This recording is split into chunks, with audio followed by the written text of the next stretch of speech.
it in the document. Was that a recent development? Because I looked with the memo I had was like a blank memo when I tried to print it out. It's on here. I'm seeing it. I don't know. There was a technical glitch. No problem. Okay.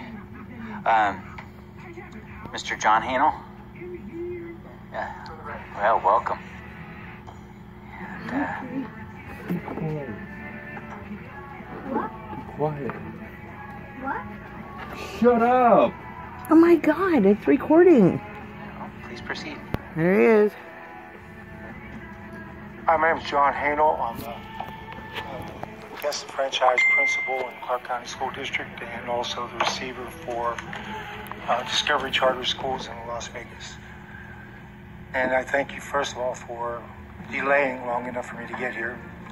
I was at my Vegas Verdes campus, which was much closer, so this works out very well. Thank you.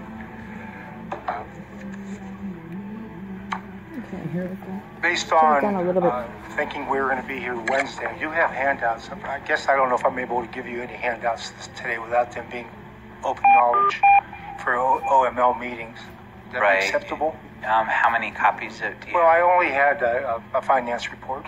Oh, yeah, you better just give the report to us orally, and then we'll make your report available on our website and then distribute it to all the board members. I had it ready for Wednesday, but then being alerted to coming today. Yeah, thanks for being flexible for us. I appreciate it. Well, we're going into the end, or we are at the end of the first quarter of our receivership. And first of all, I'd like to introduce the people to the left and right of me. To the right of me is Amanda Kettleson. She is the assistant principal at Discovery. She was a fifth grade teacher, and in the interim of the end of the year, she was taking over as an acting assistant principal during the time that decisions were being made about the future of Discovery Charter School. And this is Amanda. Denise came on in August, and she is an assistant principal. And she also worked in the Clark County School District. She resigned from the Clark County School District and took on the position here. And at this point, then, that becomes the leadership team that's operationally running the campus for us. I actually had the opportunity to take over July 7th and get started.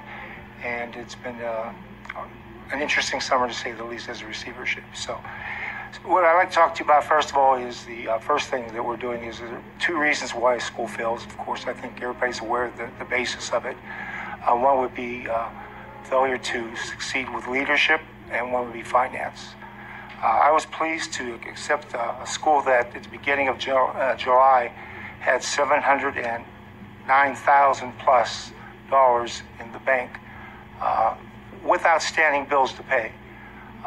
The good news is that by paying the bills that we had, we also did receive $238,000 plus as the final installment from DSA, which gave us a good starting point. I paid back checks of $57,000. I believe we have one outstanding debt from January that I'm challenging at this point. Can't figure out why it wasn't paid in January. I'm trying to follow the paper trail on it. Once I have that found and followed, or if there is none, I will settle up with the company. It was on mathematics books that were purchased. We also do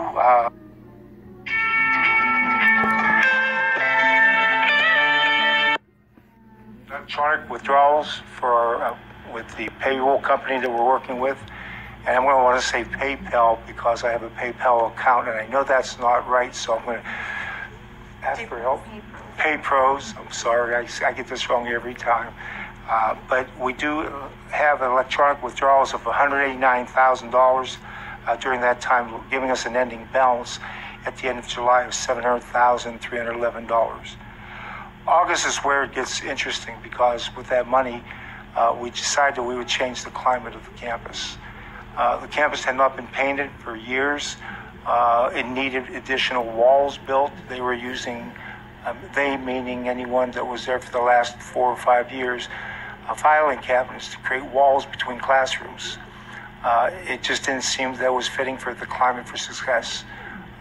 So we decided that we would go out to bid and we found companies that would be able to do the work. We were able to present to the owner of the property a plan of action that included the painting of the campus outside and inside, and also the building of walls to build 2 assistant principal offices and partitioning off building 4 into 4 classrooms.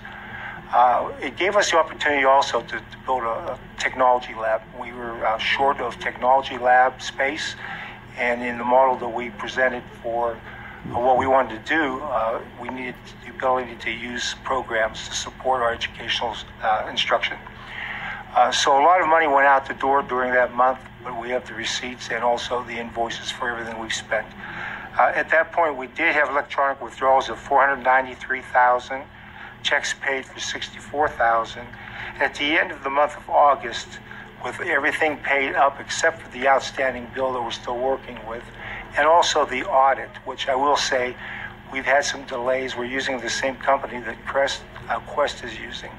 And we are probably on target for a mid-November final audit review for the year end. Our person that was doing the banking had many things in her head, not a lot on paper. So what we've done at this point was decided that a lot of things were going on paper, and everything we do is documented. And that basically is a lot of reason why we catch a lot of criticism at this meeting from other people. We do go to paper a lot to make sure we're covering everything we do. But that audit will cost us $25,000, but it's a very thorough audit. I'm certain after talking to our auditor, there'll be exceptions, but that's okay. We're not expecting to have the past years to be perfect. We just know that we'll fix what the problems are. So the ending balance at the end of August was $137,000. But once again, the only thing that was outstanding was about a $6,000 mathematics program that I'm still not certain, since we can't find anything about it except a bunch of books sitting around that looks like they could be shipped back tomorrow, still in boxes. We'll settle that before we meet the next time. September, we started up again, and as you probably are aware, and maybe not, DSA funding comes in sometimes at the end of a current month for the following month, or sometimes right after the month begins, depending on the weekend.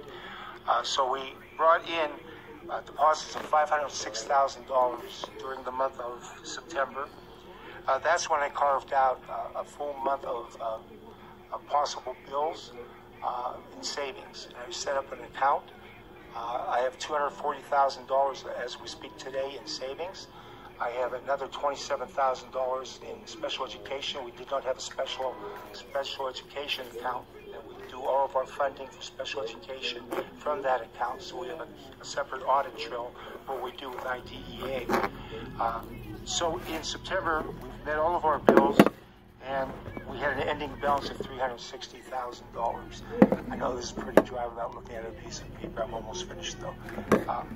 So as of today, and I think that's the important part of where I wanted to get to. In our business select checking account, general education, I have $163,000 with $95,000 left of payroll, which will still allow us to have about $67,000 of spending money. $240,000 has not been touched in savings. We are in a hold harmless status with the state, and that's a benefit for us now. It won't be later in the year. But what is important is we've lost a lot of parents during the year that, I'll say it the most polite way I can, did not give us an opportunity before the first day of school. We actually had the opportunity to open up the school with 488 students, would have been a record number. The enthusiasm was there to start with. And we'll talk a little bit about that in a second. But what we have is 24,000. We had to use some of that for screening. We have some staffing going on now for special education students, prospective students. We are doing some testing. We did inherit some students, new students that came in with IEPs that were not current. So at this time, we're doing a lot of work. Oh, fuck.